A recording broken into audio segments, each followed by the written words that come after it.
Hello everyone and welcome to Trade Talks Mexico. My name is Louise Lee Hultberg and I work here at International Trade at the Stockholm Chamber of Commerce. Trade Talks is a webinar series offered in a collaboration between all regional chambers of commerce in Sweden. Each episode consists of a brief touchdown in a market that's currently very important for Swedish firms, allowing viewers and firms to assess a completely new market without having to board a single flight. Now it's Mexico's turn to take the spotlight, and I will leave it over to Alejandro Alday, the ambassador of Mexico to Sweden, to give some introductory remarks. Good afternoon and welcome to Trade Talks Mexico. I am Alejandro Alday, ambassador of Mexico to Sweden, and it is my honor to open these important discussions on fostering partnership across borders. Today we highlight the opportunities awaiting Swedish companies in Mexico, one of Latin America's most dynamic economies. With a skilled workforce, strategic location, and a set of trade agreements with the biggest markets globally, Mexico offers a unique environment for growth and collaboration. As part of this vision, Mexican President Claudia Sheinbaum Pardo, together with all major industrial sectors in the country, recently introduced the so-called Plan Mexico 2030, a national strategy focusing on strengthening industrial capacity, increasing exports, attracting foreign investment, and creating 1.5 million jobs, all while promoting sustainability and reducing poverty. These discussions are timely, as the recent announced tariffs by the US directly impact Mexico, a key trade partner for Swedish companies in Latin America. While negotiations are ongoing, these measures have faced strong opposition both in Mexico and in the US by major trade and business associations. This webinar aims to inspire trade, investment, and cooperation, building on over 140 years of strong ties between our countries, reaffirmed last year during the state visit from Sweden to Mexico. Thank you all for being here and online, and I now pass the floor to Luis, who will introduce Trade Talks. Thank you, Mr. Ambassador. I will now leave it over to my co-host Antonio to introduce himself and also set the stage of today's agenda. Well, as you said, my name is Antonio Perea Santiesteban. I'm head of trade and economic affairs at the Mexican Embassy in Sweden. And, I'm delighted to co-moderate the session alongside Luis. We are joined today by 4 distinguished speakers who will share unique insights and observations. Each of them will present for 10 minutes, followed by a brief panel discussion. Without further ado, let me introduce Andrea Parra Villanueva, Executive Managing Director of the Nordic Chamber of Commerce in Mexico, who will provide an overview of the Mexican market from a Nordic perspective. Andrea, the floor is yours. Good morning, everyone. It's a pleasure to be here at the Stockholm Chamber of Commerce Trade Talks. I'm here today to discuss navigating the Mexican business landscape as Swedish firm. Mexico offers incredible opportunities for Swedish companies, but like any market, it comes with its own challenges. As a representative of the Nordic Chamber of Commerce in Mexico, I will share some insights and strategies to help Swedish business succeed in the dynamic and growing economy. So some highlights. Mexico, why Mexico is such an attractive market. Mexico is considered as the 15th largest economy in the world, while leading exporter in Latin America. Mexico is the 2nd largest economy in Latin America with a GDP of over 1.4 trillion USD.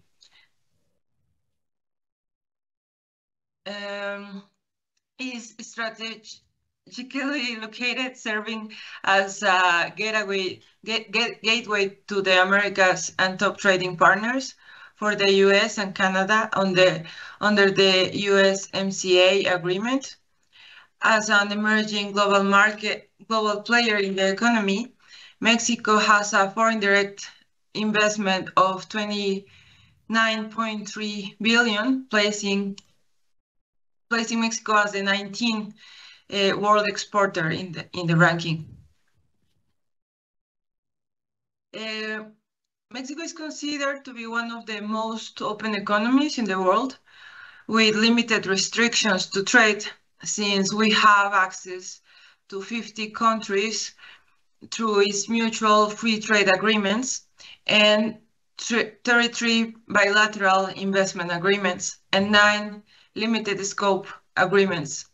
We have a free trade agreement between Mexico and the European Union, which has significantly improved the trade between Sweden and Mexico. And it has been in the last 2 weeks just re-signed, and we are committed to this agreement. For Swedish firms, there are several thriving industries.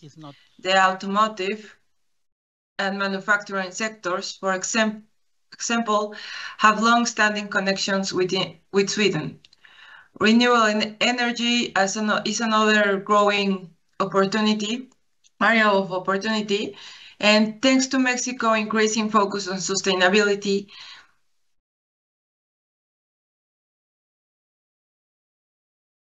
sorry, there is the slide. The trade relations between Mexico and Sweden have been strengthened in recent years. We have a lot of Swedish companies already here in Mexico, like Volvo, IKEA, SKF, Tetra Pak, ABB. They not only represent Mexico, but are thriving. They're not only represented in Mexico, but they are thriving and growing in their operations. They have successfully tapped into the country's skilled workforce and strategic location, and their growing middle class. Mexico represents a growing opportunity for Swedish companies, as I said, to expand their global footprint while contributing to sustainable growth in the region. In 2023, the trade between Mexico and Sweden was total of 1.4 billion USD, and Mexico's main exports to Sweden include data processing machines, manufactured goods, mineral, coffee, and alcohol. Sweden's main exports to Mexico include mainly manufactured products, automobiles, and pharmaceuticals. There are over 200 Swedish companies operating in Mexico. So, entering in the Mexican market is without its challenges. So first, there are cultural differences. Business in Mexico relies heavily on personal relations. Decision making can take longer because of the hierarchical structures common in Mexican organizations. Second, the regulatory landscape can be tricky. Mexico has a complex bureaucracy process, and particularly for permits and compliances, and this can vary between federal and state levels. We are working on it, but still, it's still complex. And third, while infrastructure we have great infrastructure and it's improving, there are some regional challenges that still face the supply chain. So let's now discuss some strategies that can overcome those challenges that I talk about, and how you can thrive in Mexico. First of all, invest in relationships. Personal connections are critical in Mexico. Frequent in-person meetings and participate in local events that can build trust and long-term partnerships. Understand cultural nuances.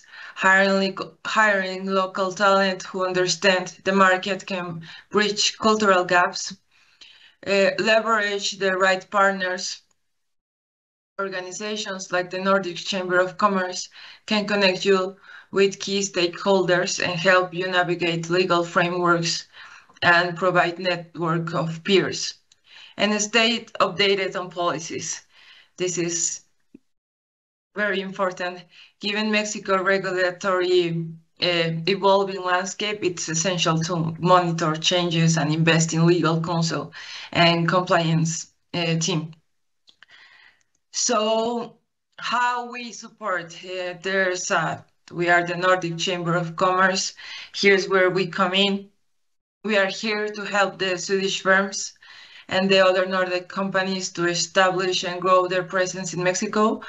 We offer connections with local businesses, government entities, and Nordic peers, market intelligence and training to bridge cultural and business gaps, and assistance with ESG compliance to meet European and Mexican standards. We advocate and represent through partnerships and events. Our goal is to help the Swedish business navigate the challenges and seize the opportunities in Mexico. So to conclude, Mexico is a land of opportunities for Swedish firms. Success requires cultural adaptability, strategic partnership, and long-term vision. Swedish companies are well positioned to thrive in Mexico, especially with the right support and resources. By investing in relations and leverage local expertise, Swedish firms can make a significant impact. So I encourage you to connect with us at the Nordic Chamber of Commerce in Mexico. We are here to support your journey and ensure your success in this vibrant market. Thank you, everyone, and I look forward for your questions and connecting with you during this event. As Andrea mentioned, the regulatory challenges are one of the key hinders for Swedish firms in Mexico. So now we will delve deeper into the legal landscape and trade agreements with César Guerra, the Secretary General of the Belgium-based Mexican EU Chamber, and also a past Mexican government official. Hi, thank you for the invitation. So I'm going to use my time to share with you what is the status of the modernization of the EU-Mexico agreement, as well as highlighting a couple of sectors of interest to Sweden on what's going on in Mexico. My presentation, the headline is "The Time is Now."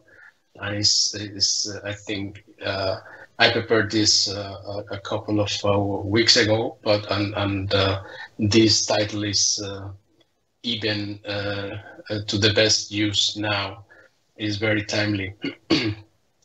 On the negotiation, the status of the negotiation, we have to remind that the agreement that the EU has with Mexico is the first agreement that the European Union negotiated with a country in America.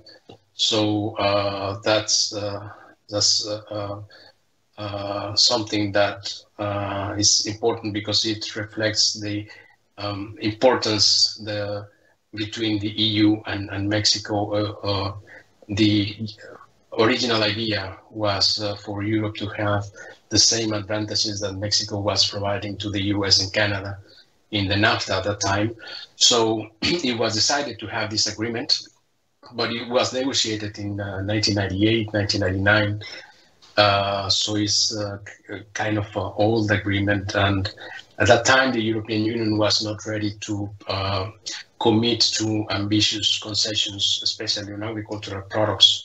So now the European Union has negotiated other free trade agreements. They are more flexible now in providing concessions on agricultural products, and there are new trade disciplines that have been developed during the past 20 years. So the modernization includes more concessions, especially in agriculture, updating the rules of origin, and incorporating trade disciplines for example, on trade facilitation, on trade sustainable development. So Mexico and the EU are strategic partners, and geopolitics plays an important role here.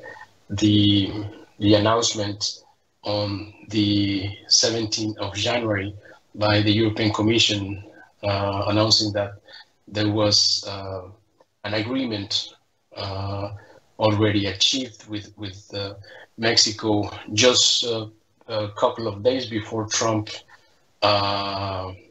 became for the second time president of the US, says a lot that the EU sees Mexico as an important partner and wanted to show that the European Union has trading partners beyond the US. So there was an agreement in principle that was announced in April 2018, and then another agreement in principle that was announced in April 2020, but there were a couple of obstacles, including legal architecture and new policies in the energy sector in Mexico, that prevented both parties to conclude the negotiations. So what was announced by the Commission is a rebalancing of concessions, acknowledging that Mexico needed to protect the energy sector, but then there was some adjustments in some concessions that the EU made originally on concessions on agriculture and rules of origin for electric vehicles. So this new rebalancing of the situation is giving us the opportunity to have a new agreement. On the next slide, we can see that Mexico is becoming more relevant. Trump may increase tariffs affecting European products. There are some carve-outs that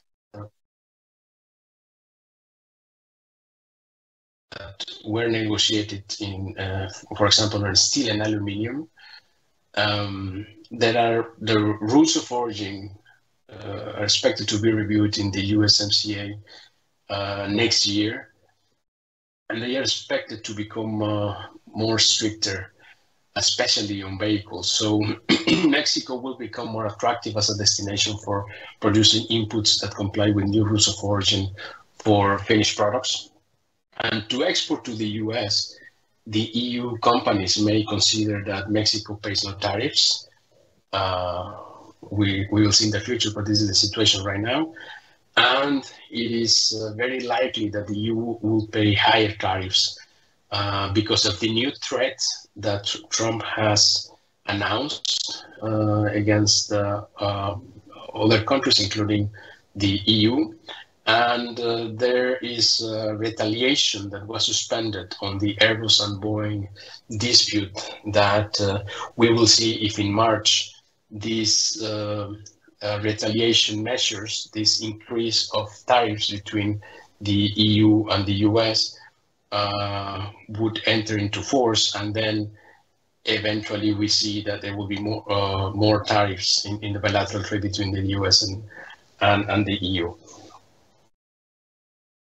Finally, I wanted to focus on two sectors. One is mining, and Sweden is the most important mining country in the EU, so I think this is important news for Sweden. Open pits projects were prohibited in Mexico for the last 6 years. However, President Sheinbaum has a more flexible approach, provided the open pit projects has a comprehensive sustainable component. This is incorporated in the Plan Mexico that was announced a couple of weeks ago. And at the second sector, and Andrea already mentioned a little bit about this, the Plan Mexico as well points out the importance of green energy. There are two state-owned enterprises, Pemex for petroleum and Comisión Federal de Electricidad for electricity. And that is not going to change in terms of ownership. However, just yesterday was announced new legislation that provides clarity to private participants on how to invest in Mexico and participate in the energy market. There were a couple of changes. There was a reform in 2013 in Mexico in the energy, providing more openness, and then 2019 it changed the vision, and now we will have a new vision on 2024, providing something in the middle that would provide incentives for private companies to invest in Mexico together with the state-owned enterprises. So with this, I conclude my presentation, inviting companies to exchange views with the Mexican Chamber of Commerce in the EU. We provide insights on the bilateral relation, and we are here to support the efforts of both sides, Mexico and the EU, to materialize and conclude the ratification process that is going to take place in the European Parliament and the Mexican Senate. Thank you.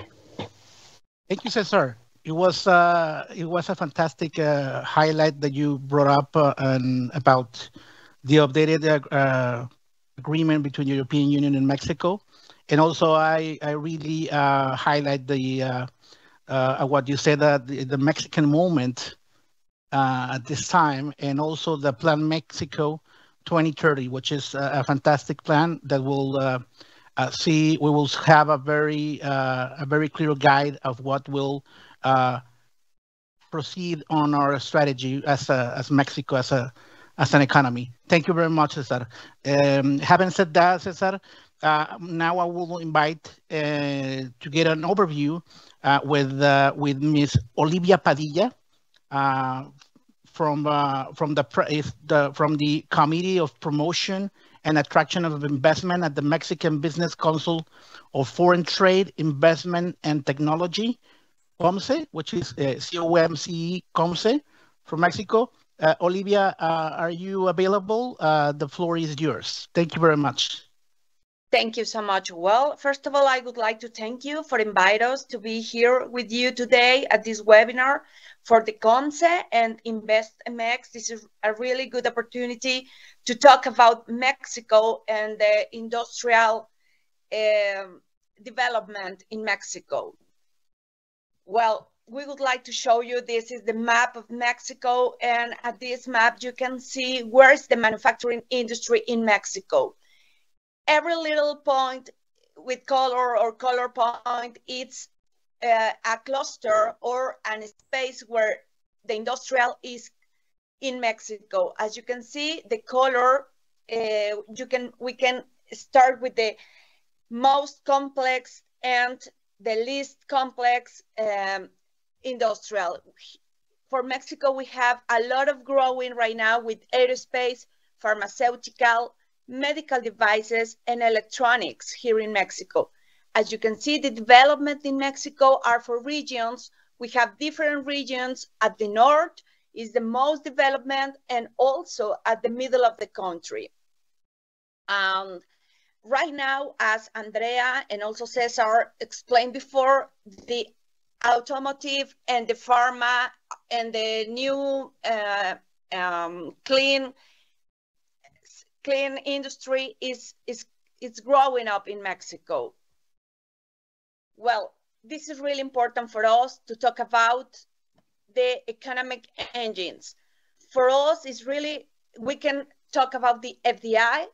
As you know, the FDI helps to increase and grow the economic development. Also, we have job creation, and really important, the technology transfer. We can get this if we work together with the FDI in Mexico or in any country. Also for Mexico right now, the OEMs, the original equipment manufacturers, are really important for us. With this, we can bring to Mexico not only the OEMs, even we have to bring here the supply chain integration of these OEMs, and this is really important and help to growth. Also, it helps to make advance in innovation and technology. Also, we can get new employment generation and also the infrastructure development.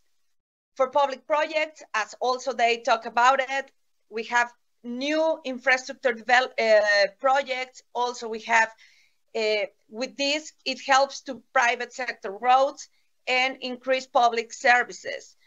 And finally, the last engine that we can talk about is the local market. Mexico has a huge local market with consumption, demand, and we have diverse market needs. So we think that if we put the view or the eye on this, we can help to bring to grow together. Well, we would like to talk also about the consolidated industries in Mexico. As I show you on the map, this is the most growing industries in Mexico for the recent years. We have here aerospace, this is the growth, also electronics, pharma, automotive, and finally food and beverage. As we know, Sweden has presence in Mexico in automotive and pharma mainly, but also we have some companies in food and beverage. But we also have emerging industries in Mexico that can be an opportunity to grow together and to find out something that we can do it. We have e-commerce, streaming, the fintech, and biotech, IT, as they say before, Andrea and César, renewable, the green energy, and also creative economy. Well, this is a really nice slide, or I think that this is really nice because you can see the important or the business opportunity. It's a huge business opportunity in Mexico. We have a lot of Asian imports, but at this moment also we trying to find out new FDI or new investments or trade commitments to can open this business opportunity. Well, this is the announcements of investments for Mexico for the last year. We have announcements for manufacturing sector, the 56%, at beverage for 42%, automobile for 18%, auto parts 13%, iron and steel 9%, and aerospace equipment for 2%.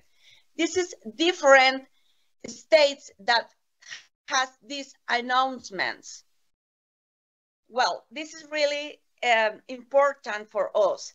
We would like to show you here how and where it's better to work in Mexico about the operating cost. As you can see at the north, also as the clusters and the industry is already development, we have the higher cost to be there. Then we have the green, the darker green is for the moderately high operating cost in Mexico. But we have to see here the opportunity to develop new industry and new sectors and new spaces to grow in Mexico. Then we have the moderately low, and finally the low costing, that is the less development areas or region in Mexico. But this is a good chance to think about different regions and spaces in Mexico to make business, or to do business, I'm sorry. And finally, as you can see, it's all related. You can see how is the GDP per capita on these states in Mexico. As you can see, the less development or the poor development region in Mexico, it's the region with the smallest GDP, and the most development areas has the best GDP per capita in Mexico. And also this is related with the last one, and you can see with the operating cost in Mexico. And well, finally, I would like to thank you, and I will be here to talk about anything that you want to discuss. Thank you. Thank you so much, Olivia. And lastly, we're going to hear a case example from the Swedish firm Tetra Pak that successfully entered and thrived in the Mexican market. So welcome up Pedro Colchado, the portfolio director at Tetra Pak. Hello, Sweden. Good morning. It is so exciting to be here today, and thank you very much for the invitation to these trade talks by Swedish Chambers. My name is Pedro Colchado. I am portfolio director for Mexico in Tetra Pak Mexico, working for this company for more than 25 years. And today I will have the pleasure to talk to you about Tetra Pak operating in Mexico as a Swedish company. Let me start by guessing that most of you know Tetra Pak, but let's do a reminder before jumping into Mexican facts. So as you know very well, Tetra Pak is a world-leading food processing and packaging solutions company. We work with consumers and suppliers, providing access to safe food for hundreds of millions of people in more than 160 countries, supported by more than 24,000 employees located in 27 market companies and technical centers, product development centers, customer innovation facilities, R&D areas, production plants, sales offices, in order to deliver the best experience for customers and consumers in terms of packaging, processing, and service solutions, as we will see later on. Speaking about Mexico, now sharing with you some relevant facts. We have that Tetra Pak has been in this country for more than 60 years already, and everything started in 1962. It's very curious to say that it started as a collaboration between the government and Tetra Pak, the Mexican government and the Tetra Pak head offices in Sweden. And it started with school feeding programs. So with these school feeding programs, we had the Tetra Pak technology introduced in the country. And by doing this, Tetra Pak Mexico had the first packaging material factory outside Europe. So Mexico was the first one. This packaging material factory was in Mexico City, in the northern part of Mexico City. Now our packaging material factory is located in Querétaro, 2 hours away, driving distance to the north. And this factory is the second largest factory for Tetra Pak in the world because of its geographical position. It is located in Mexico and provides a packaging material to our country, but also to US and Canada, to the north, and in the south to Central America, the Caribbean, and some countries in South America. So the geographical position of this factory is extremely relevant for the region. We also have a caps production factory in Baja California, close to the border with the US. And we have 222 packaging filling machines in operation in our customers, and also more than 1,000 processing equipment in the operations of our customers. Let's speak a bit more about this by saying that, well, packaging and the packages are very famous and are present in the eyes of our consumers, of us as consumers. But it's important to remember that Tetra Pak has 3 businesses.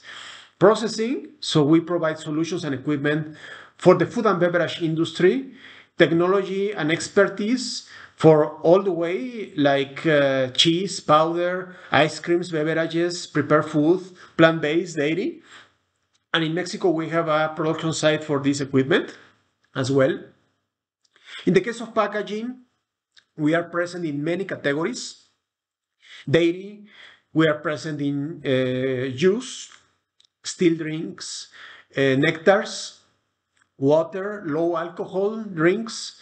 We are present in tomato, in plant-based, dairy alternatives, and many other categories with our portfolio, the widest portfolio in the food and beverage industry for packaging technology. And finally, services. Services, in Mexico, we have a wide organization of services engineers, system specialists, consultants, and also a strong supply chain of parts. By the way, we have in Mexico City a regional distribution center for spare parts supporting our technology, our equipment that is installed in our customer operations with aim, all these services with the aim to improve the performance and optimize costs in the entire life cycle of customer operations. These are the three pillars for us, and they are very present in Mexico across the geography. Our sustainability agenda is something very important to mention. Our approach in sustainability is embodied in our purpose. We commit to making food safe and available everywhere, and we also promise to protect what's good, protecting food, people, and also the planet. First, in this ecosystem, you see food systems, you see climate, circularity, and nature inside the social sustainability, with different initiatives like delivering the most sustainable food package, made fully of renewable resources, accelerating recycling, and also simplifying the packaging material structure that we have in our packages. We also prevent food loss and waste, and different initiatives for a sustainable entire value chain of food, and also the decarbonization of the entire cycle of operations we have ourselves and with our customers. A good example of this is the recycling efforts we have in Mexico. We work today with a program that is called Allies in Recycling. We are working hand in hand with recycling and separation plants, collectors, entrepreneurs, governments, clients, companies, universities, and especially with 13 cardboard recyclers, 5 polyaluminum recyclers, generating 400 jobs with the aim to recycle the packages after consumption. We have reached our goal, or 56,000 tons of recycled packaging material last year in 2024, and we're increasing every year our ambition. We have managed to do this by having 600 collection points across the country, and our ambition is high, with aim to increase every year the amount of recycled packaging material that we have. Another cornerstone we mentioned was people. So we protect people. In Mexico, we are contributing to school feeding program. I'm getting to the end of the presentation with a message that we were giving at the very beginning about school feeding programs. So we continue this after more than 60 years, and is still an extremely important initiative for us to secure or to ensure that children receive safe and nutritious food. We are reaching 3.1 million of children with distribution of servings, and we are offering practical support and expertise in this value chain to contribute improving the access to nutritious beverages, reaching millions of children. The school feeding programs have had a major impact in physical health for children, development and learning as an outcome for many of them. And as we know, food at school is often the first meal of the day in a country like Mexico. So this is why our initiative remains as a very important activity to keep in mind. Finally, as a bonus track, let me share with you some facts that are important for Tetra Pak in Mexico to secure the business continuity, but I trust that is going to be also relevant for your projects. Mexico has a key position as Sweden's second largest export market in Latin America, only after Brazil. As we have explained in the case of Tetra Pak, we are not the only case for sure that Mexico is a gateway between North and South. We have the ranking of the 5th largest economy in the world, with a population of 130 million people. By the way, the average in demographics is 30 years, so still a young population with potential of consumption, a consumption that the rate is growing every year. Our trade agreements with, for instance, the European Union or the North American Trade Agreement are extremely relevant for the economy. As an example, in the exports of Sweden exported to Mexico exceeded 1 billion, and the imports, so these are the Mexico exports of goods to Sweden, reached 162 million in 2023. So with these facts, I would like to end my presentation by saying thank you for your attention, and I wish you good luck in your projects. Looking forward for your success, and if you have any question, I will be glad to answer you. Thank you very much for the attention, and good luck. Thank you, Pedro, and thank you, everyone. What a nice overview. Summarizing each of these topics in less than 10 minutes is definitely not an easy task, so such an impressive work. Now we're going to briefly ask some questions that we got in beforehand, and we're going to try to keep it as interactive as possible, but we might direct some questions to each expert to start with. So my first question is going to be about the American election. Because one key promising aspect of Mexico is its proximity to the US. And a study recently showed that it can lower transaction costs from Sweden to the US by over 30%. So my question is, how do you think that Mexico-Swedish or even Mexico-EU trade can be affected by the election of President Trump and an increasingly protectionist strategy from the US? And I guess we can start with César to answer the question if you're ready. Yes, thank you for the question. As I mentioned in my presentation, the future does not look clear in terms of tariffs and trade wars. So my guess is that Mexico will play an important role in helping European companies trying to sell their products to the US, as Mexico probably would be affected by tariffs, but it has a stronger relation with the US through the USMCA. So even though there could be some increases in tariffs, my guess is that there is an opportunity to still export products from Mexico to the US by establishing their companies in Mexico, compared to the tariffs the European Union may face when President Trump slaps new measures. Thank you so much.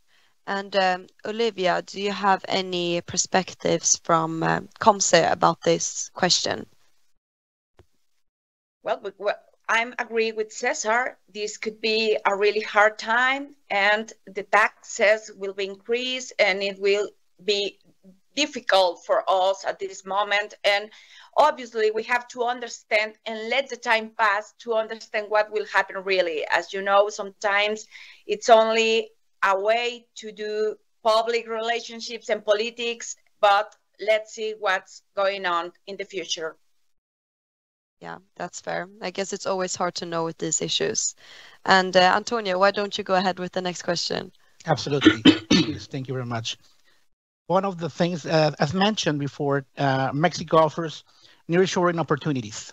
One of the questions I would like to address, are there any neighboring markets that could offer similar opportunities. I don't know if this could be answered probably by Andrea Parra from the Nordic Chamber of Commerce.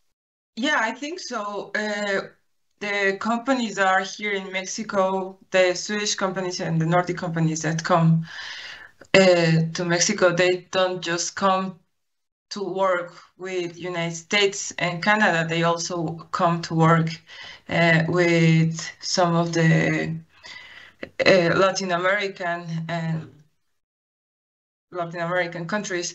We had some great experiences in the last administration and in the beginning of the administration with Donald Trump, when some of the things were not clear, and some of our companies they looked to Latin America and Central America, and they had great opportunities there that they were not expecting.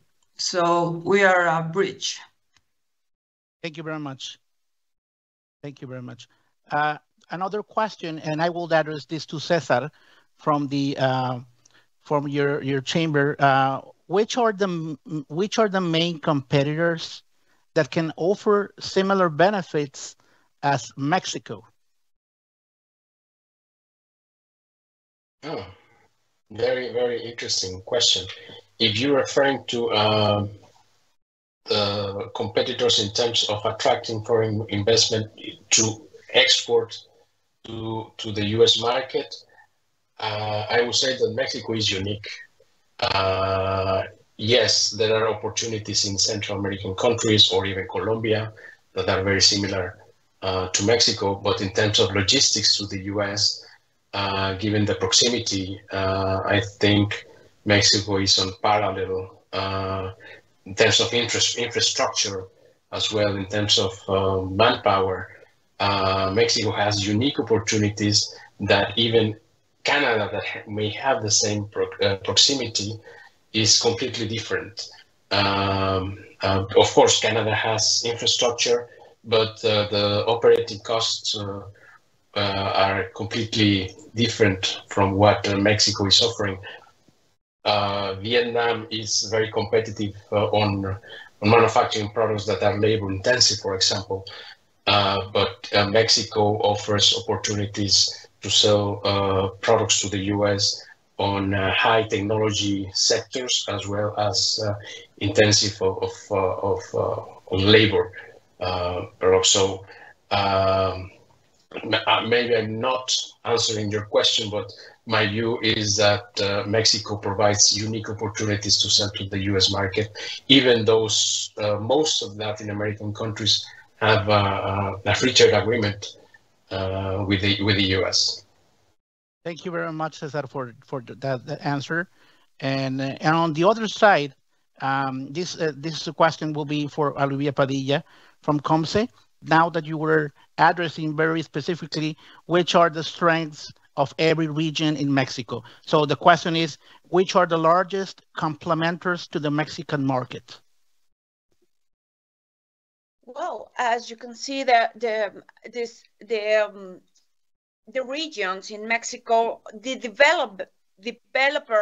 development regions in Mexico are really marked at this moment. I mean, at the north, you can see a lot of development, and also in the middle of the country. But we have a lot of opportunities also to bring supply chain to the biggest companies. As I explained on my presentation, the OEMs are a good opportunities, but the complement could be the supply chain. We can bring a lot of tier 1 or tier 2 companies to come to Mexico and to develop and to grow the trade and the economy. And I don't know if that answered that question, but I think that could be a good option to think not only for the big companies, even think about the supply chain companies that can come to Mexico. Absolutely. Wonderful response to this question, Olivia. Thank you very much. And the following question will be addressed in this case, to Andrea Parra from the Nordic Chamber of Commerce, as she has so much experience in Nordic companies and Swedish. Which is the most common country that Swedish firms can access once operating in Mexico? Andrea. Well, a lot of our companies are working mainly, well, it varies, but Brazil, Colombia, Chile, all Latin America, but also the medium ones or the small ones that are already like are new, are coming, they usually start in the center, in the small countries in the center of Latin America, because we are really, really close, and the infrastructure is shared. So we are pretty much everywhere, but yeah. Thank you so much, Andrea. And lastly, one question that goes out to everyone. I guess we can start with Olivia to answer the question, then move on to César, and lastly with Andrea.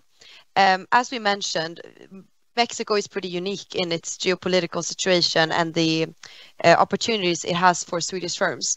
So if you could give one recommendation to a Swedish scale-up company that is planning to enter Mexico and curious about the Mexican opportunities in 2025, what would your number one recommendation be? As shortly and concise as possible. Very difficult, I know, but Okay, well, I think it's really simple. That is, not be afraid to come. Mexico has good opportunities to develop business. As you can see, we have different sectors that you can improve as FDI. I mean, as investments or just for trading. We have different regions, different sectors. We have good. I think that we have at this moment a good economy, and also we have infrastructure, as they say, and my colleague says, and also we have the good manpower. And the cost to operate in Mexico is really, really, really good opportunity to be here. So don't be afraid to understand, and don't be afraid about the culture. Don't be afraid. Just think about Mexico as a good opportunity to be to expand business. Also, it's not only we have a good relationship, or we have our main partnership in trade and business are US, but don't be afraid. We don't only have that. We have also free trade agreements, as Andrea says before. We have a lot of things to consider to be here in Mexico. Thank you so much. Nice words. And César, what would your top recommendation be for the Swedish firms? Well, difficult to beat what Olivia just said. She provided a very comprehensive response. But what I would say is that look at those opportunities that were not open in the recent past. And my recommendation would be to look at what is going on with water, look at what's going on with green energy and mining. As I said, the potential is huge, and the world is in need of raw materials. And Mexico has the potential to coordinate with the European Union on this Green Deal transition. I know that President Trump has a different idea on green energy, but the EU has made clear the direction to follow, which is green energy, and Mexico is just opening up on these projects, and Mexico has a lot of potential on green energy products, green energy projects. Water and green energy. Thank you so much, César. And lastly, Andrea, what would your top recommendations be? Yes, don't be afraid. There have been so many companies that already paved the way, and I will suggest that first of all, go look for for a partner. You have a great partner in the chamber in Stockholm, and also you have a great partner with the Embassy of Mexico in Sweden. They are doing great work. And also with ask, we always tell the companies to ask even some things that are really small, like when where to stay, where to put your kids to school, all of those things that are important for the collaborators of the companies. We are happy in Mexico to help. There's so many people here in the Nordic Chambers. We have these coffee talks, and you can share everything from the laws and regulations and what studies to where do I put my kids to school. So we are a big community that is very willing to help, and that we want you to come. So we will help the companies that are interested in coming. So that will be my recommendation. Ask for help. Thank you. The Nordic Chamber is indeed a great way to start. So in summary, don't be afraid and find your right networks. That's the key to success in Mexico. And as new sectors are opening up, such as water and green energy, it's more important now than ever before that companies start to look into new markets and new horizons. Thank you everyone who listened. And if you're curious about any more markets, we're going to have Trade Talk webinars going throughout 2025. This was the year's first one. And the most recent one was about Spain, hosted by Norrbotten Chamber of Commerce, that aired in December. So feel free to check their website out if you're curious about that. But again, on behalf of the Stockholm Chamber of Commerce, thank you so much for your attention. And thank you to our 4 amazing experts who provided super interesting perspectives. Do you want to say some last remarks, Antonio? Well, thank you very much first, Luis, to do this collaboration with the Stockholm Chamber of Commerce and the international, the Swedish Chambers that she coordinates. Thank you very much to Teresa Rydberg, to their CEO, Daniela, to the Stockholm Chamber of Commerce, on behalf of the Ambassador of Mexico, Alejandro Alday as well. And well, thank you very much. We are your first contact here in Sweden, the Embassy of Mexico in Sweden. We are here, first stop, and we will coordinate with all the chambers around. Thank you very much for this collaboration, Luis. Thank you, everyone. Thanks for your attention. Goodbye.